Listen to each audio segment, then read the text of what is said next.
Hello everyone, আজি আকৌ আপোনালোকৰ বাবে লৈ আহিছো এখন 3 টায়াৰ কেক আইচিঙৰ ভিডিঅ' একদম স্টেপ বাই স্টেপ দেখাই যাম আৰু ইয়াত মেইনলি মই ডেকোৰেশ্যন কেনেকৈ কৰিছো সেইটো মই ভালকৈ দেখাই যাম আৰু এইটো কেক বনাওতে মোৰ বহুত ভুল হৈছে আৰু ভুলবোৰ কেনেকৈ শুধৰাম সেইবোৰ মই আপোনালোকক দেখাই যাম।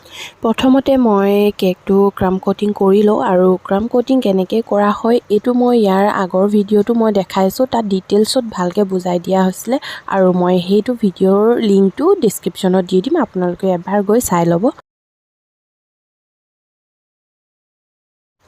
এতিয়া মই পিংক জেল কালাৰ লৈ লৈছোঁ আৰু পিংক কালাৰে মই এইটো ফাইনেল আইচিংটো কৰিম আৰু এয়া চক কৰি আছোঁ আৰু আপোনালোকে যিমান পাৰে ভালকৈ মিলাব পাৰে।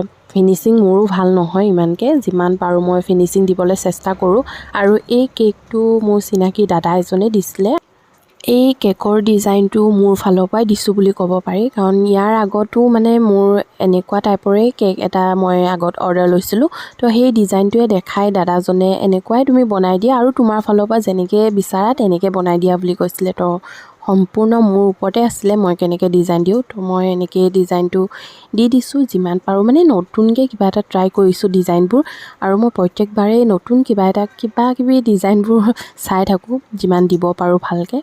তো এয়া মোৰ হৈয়ে গ'ল। এতিয়া মই 1M নজল লৈ লৈছোঁ আৰু এতিয়া মই ইয়াত এটা ফুল ডিজাইনত, আৰু এইটো ডিজাইনটো মই চাগে আগতো দেখাইছোঁ, তো চিম্পলকৈ এনেকৈ ডিজাইনটো দি দিছোঁ। এনেকুৱা সৰু সৰু এনেকৈ ফুল দি গোটেই কেকটো মই কভাৰ কৰি ল'লোঁ। মই ফাইনেল লুকটো দেখাম কেনেকৈ হয় শেষত। আৰু এতিয়া মই ছেকেণ্ড এই কেকটো লৈ লৈছোঁ।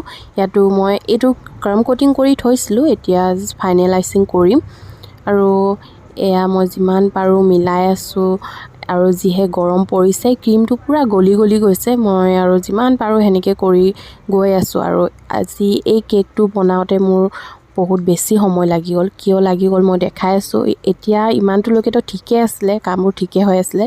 এতিয়া মই ৰ'জ নজল লৈ লৈছোঁ আৰু ইয়াতে চক মই ভিডিঅ' কৰা নহ'ল প্ৰথমডোখৰ আৰু এতিয়া ইয়াত দেখাই দিছোঁ।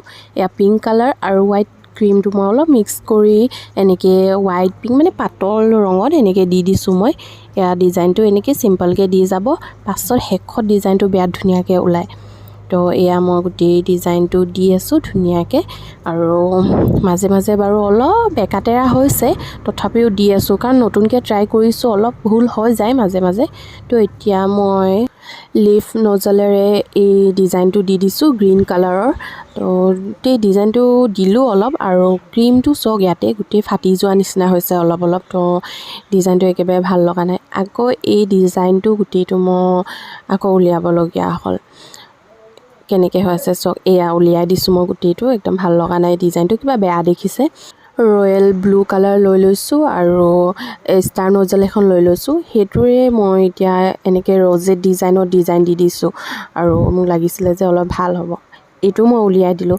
তাৰ পাছতে এই গোটেই একেবাৰে প্লেইন কৰি ল'লোঁ গোটেই ক্ৰীমটো আৰু গল্ডেন ড্ৰিপ লৈ লৈছোঁ, তাতে এনেকৈ ডিজাইনটো অলপ দি দিছোঁ আৰু এনেকৈ এতিয়া 1 এটা লিখি দিছোঁ, যিহেতু এবছৰ হৈছে। এনেকৈ নাম্বাৰটো লিখিলে ভাল পাওঁ, যিমান বছৰে নহওক 4-5 বছৰ যিমানেই নহওক এনেকৈ লিখি ভাল পাওঁ, যাতে পাছলৈ যেতিয়া কেকটো দেখিব কেতিয়াবা তেতিয়া চাই হয়তো ভাল পাব যে মোক কেইবছৰ আছিলে এই কেকটো, কেইবছৰ হওঁতে মই কাটিছিলোঁ, তেতিয়া দেখি ভাল পাব বুলি মই লিখি দিওঁ। আৰু এতিয়া মই ৰেড কালাৰেৰে এনেকৈ নামটো লিখিছোঁ আৰু মোৰ হেণ্ড ৰাইটিং এনেও বহুত বেয়া আৰু মই ইয়াতে মই একদম কপি লিখোঁ, কিবা এটা লিখিবলগীয়া হ'লে মানে মই একদম কপি লিখোঁ, ভাল নহয় যিহেতু মোৰ হেণ্ড ৰাইটিং বহুত বেয়া। আৰু এনেকৈ মই ডিজাইনটো দি দিছোঁ আৰু মই এই ওপৰ যিটো একেবাৰে সৰু কেকটো মই ক'ব গ'লে আচলতে মই ইমান ভাল নাপালোঁ, মোৰ ফিনিচিং ইমান ভাল নহ'ল এইটো কেকত। তো এনেকৈ মই দি দিছোঁ আৰু দাদাজনেও যেতিয়া মই দেখালোঁ কেকটো তেতিয়া ভাল লাগিছে বুলি ক'লে, ধুনীয়া লাগিছে বুলি, তেতিয়া অলপ ভাল লাগিছে মনটো। আৰু ইয়াতে মই 1M নজলেৰে ওপৰ ৰজেট ডিজাইন দি দিছোঁ আৰু ইয়াতে চক মই ষ্ট্ৰ এনেকৈ দি দিছোঁ, কেকৰ হাইটটো যিমান তাতকৈ অলপ চুটিকৈ কাটি ইয়াত 3ডাল দি দিছোঁ ষ্ট্ৰটো। আপোনালোকে ইয়াত কিবা ষ্টিক দিব পাৰে ছাপৰ্টৰ কাৰণে, যাতে কেকটো তললৈ এনেকৈ সোমায়ো যাব পাৰে ওপৰত যেতিয়া কেকটো দিয়া হয়। আৰু তল কেকৰ এইটোৱে প্ৰব্লেম যে এনেকৈ কিবা ছাপৰ্ট ছিষ্টেম এনেকৈ লাগিবই। তো ইয়াতে মই দি দিলোঁ আৰু এয়া চক মই কেনেকৈ দি আছোঁ, খুব সাৱধানেৰে দিছোঁ, তথাপিও মানে এনেকৈ অলপ বেয়া হৈয়ে যায় প্ৰায়।